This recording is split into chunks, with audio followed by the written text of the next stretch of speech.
बारिश के बाद तेरस एक वर्ष में कितनी बार आते हैं क्या पता, लेकिन आज का तेरस क्या है? जरतृण मेवा भवत, जिन्हें 84 लाख हाथी, 18 करोड़ घोड़े, उतने रथ आदि आदि उपलब्ध 9 निधियाँ, 14 रत्न और 96,000 रानियाँ थीं।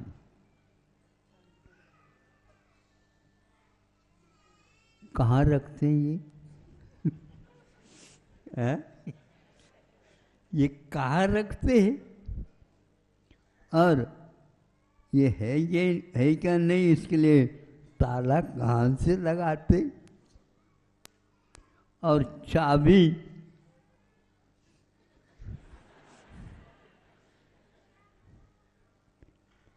इसकी कोई आवश्यकता नहीं। जरतृण मेवा भवत, स्वामी सामंत भद्र महाराज जी ने इस तेरस को ढूंढा। जिस दिन ये बहुमूल्य वस्तु भी कूड़ा कचरा जैसे बन गए हैं,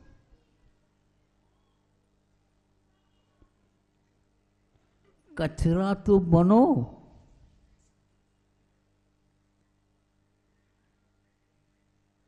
कूड़ा कचरा नहीं। कचरा तो बनो, कूड़ा कचरा नहीं।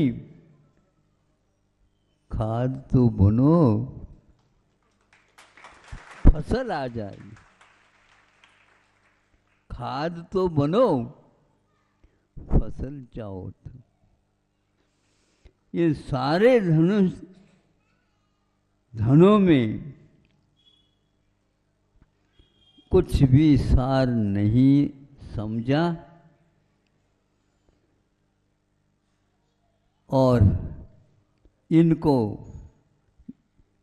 खाद से भी नीचे कचरे के समान। अरे इसका तो कुछ नहीं है, हीरा को तो गंवा दिया कचरन में। ऐसा हमने भजन सुना था, सही है ये? अच्छा अच्छा, हाँ, गिरा दो हीरा ककरन में और गंवा दियो हीरा कचरन में। बोलो, अभी हमने अर्घ चढ़ता हुआ देखा, किसी ने देखा हो या नहीं देखा हो तो इससे मुझे कोई मतलब नहीं। किसी का अर्घ होगा और सब लोग उसको हाथ लगाए। हमने सोचा स्वामी को तो आनंद आता है अर्घ चढ़ाने का, किंतु जिनको कहाँ से आनंद आ रहा था पता नहीं। यदि यह सही है तो हाथ लगाने से भी आनंद आता है।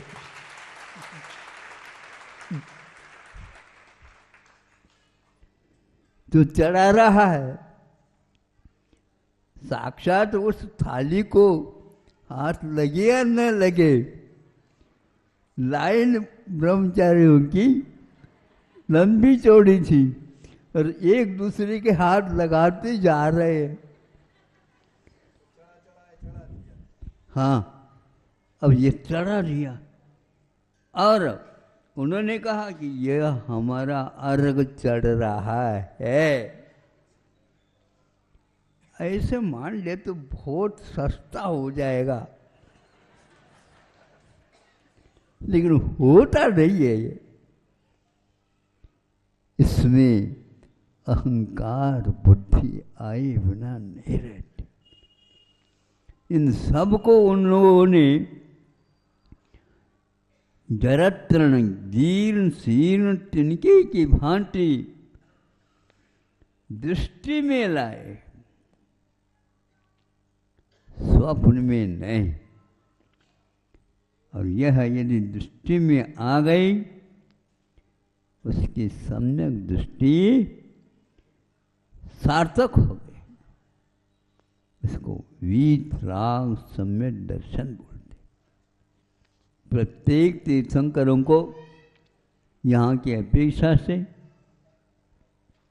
एक दिन वह घड़ी आती है, तो यह जरत्र तृणभवत, ये जो कहा है स्वामी समंतभद्र ने, शांति कुंतु अरह, भगवान जो तीनों चक्रवर्ती थे, तीनों कामदेव थे और तीनों तीर्थंकर थे, और उनको अपने अपने घर त्याग के समय पर सब लोगों ने सोचा होगा, इस वैभव को इन लोगों ने त्यागा कैसे, और उसकी ओर न देख करके कुछ और की ओर ही देखा, और पीछे रह गया भोग उपभोग, सब सामग्री वहीं के वहीं रह गई, और वो किस खोज में चले गए, राजकीय वैभव छोड़ करके। स्वप्नों में आप सब देख रहे हैं, उन्होंने अपनी आंखों से देख लिया। बहुत राग स्पृहा ईहा के साथ उसका संग्रह किया, किंतु उसको उसने छुआ तक नहीं। यह धनतेरस का वैभव है, जिनको आज एक प्रकार से तेरस के दिन क्या हुआ बताओ, तो ये क्या हुआ, उन्होंने सोचा वस्तुस्थिति क्या है। हर एक तीर्थंकर के सामने एक लंबी चौड़ी अतीत काल में तीर्थंकरों की लगी, इतने सारे के सारे, और ये वैभव सीमित सारे के सारे कितनी बार छोड़े गए, वही कोई भी अंतर नहीं, 14 रत्नों में कोई अंतर नहीं, 9 निधियों में कोई अंतर नहीं। यह ठीक है, इतना भी तो ठीक है, लेकिन जिनको मिला है उनकी मनोदशा क्या है, आप लोगों को सोचना है। इसलिए तिथियां सार्थक हो जाती। आज संभव है गणधर परमेष्टि को आज ऐसे अंतिम धारणा करनी है या उपवास लेना है, तो क्या होगा, 2 दिन का ले लिया, निर्वाण के दिन महावीर को सुबह सुबह मोक्ष होगा, और उसी दिन गंधर्व परमेष्टि को केवल ज्ञान होगा। यह तिथि धनतेरस की आज उनके लिए है, ये महावीर भगवान के लिए नहीं। उनका तो बहुत कुछ हो गया, पूरा हो गया, अब क्या कहा। इनका सुनो, क्या अद्भुत है ये। ऐसा इनको अनुगामी अनुबद्ध केवली बोलते हैं। तीर्थंकरों के लिए मूर्त मुहूर्त हुआ सुबह, उसी दिन इनको केवल ज्ञान हो। केवल ज्ञान का अभाव एक दिन के लिए भी नहीं हुआ। शाम को इसीलिए दिवाली जो मनाई जाती है, गंधर्व प्रवृत्ति के अनुसार मनाना तो बहुत अच्छा है। केवल ज्ञान हो गया और दीपक लग गए शाम को, सुबह इनको निर्वाण हो गया। अब हमारा भी चातुर्मास का तो धनतेरस समझ लो बिल्कुल निकट आ गया। कल नहीं परसों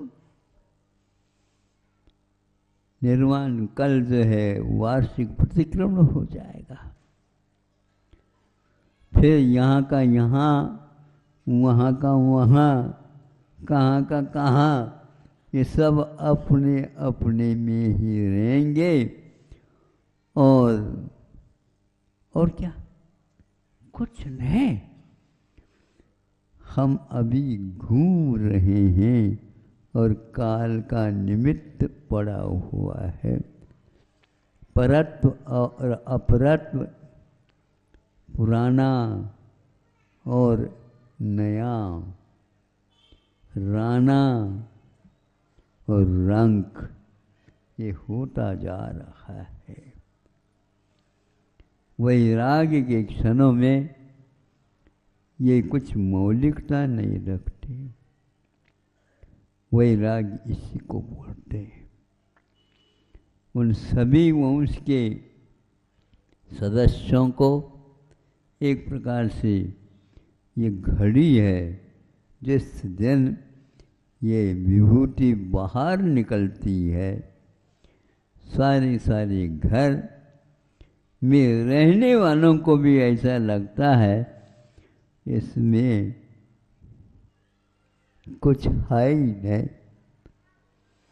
सत्व सब समाप्त हो गया।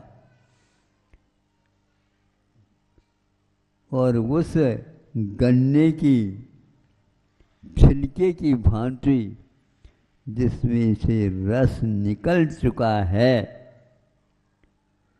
अब उसमें कुछ मिलेगा नहीं, ईंधन के काम आएगा। ऐसा वैभव भी जिसको ईंधन की भांति दिखे, उसी को वैराग्य कहते हैं। उसी को वैराग्य कहते हैं। किसी के प्रति उनका मोह ममत्व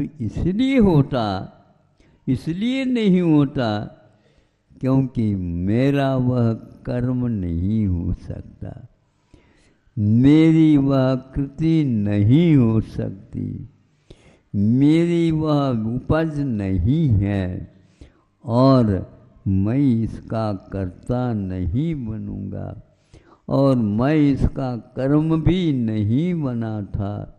इस प्रकार अन्यत्व भावना और एकत्व भावना के आधार पर शेष क्षण हमारे निकले।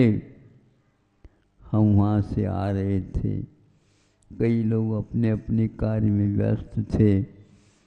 मैं देखता रहा प्रतिदिन वे जाते समय में भी और इधर से आते समय में भी। वो तो वहीं पर रहते थे, उन्होंने पक्का कर लिया था महाराज इसी रास्ते से निकलते हैं, आपके लिए यहाँ पर होड़ लगी है। वो कहते हमें होड़ की आवश्यकता नहीं, घर बैठे सब कुछ दर्शन होता है।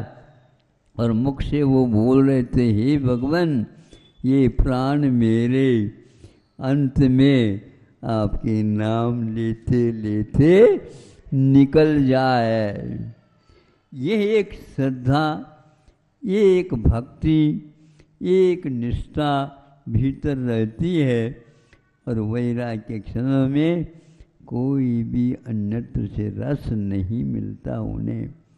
ऐसे व्यक्ति भी रहते हैं कि अनेक स्थान की कोई आवश्यकता नहीं पड़ती उनको, और एक स्थान में रह करके वैराग्य भाव पूर्ण करते रहते हैं। आप लोगों को भी उसी प्रकार करना है।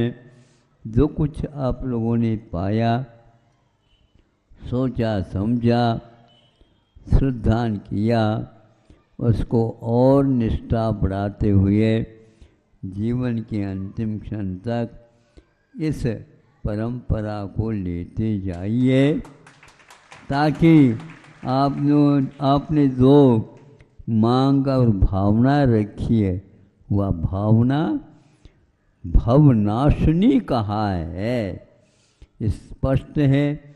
वह भावना हमारी होती रहे, प्रभावना होती रहे, मेरी भावना होती रहे, ऐसा मत करो। यह प्रभावना हो किसकी? मेरी प्रभावना हो नहीं। जिन्होंने प्रभावना के योग्य कार्य किए हैं उनकी प्रभावना हो। इन भावनाओं के साथ अपने शेष जीवन को व्यतीत करना है। अहिंसा परमो धर्म की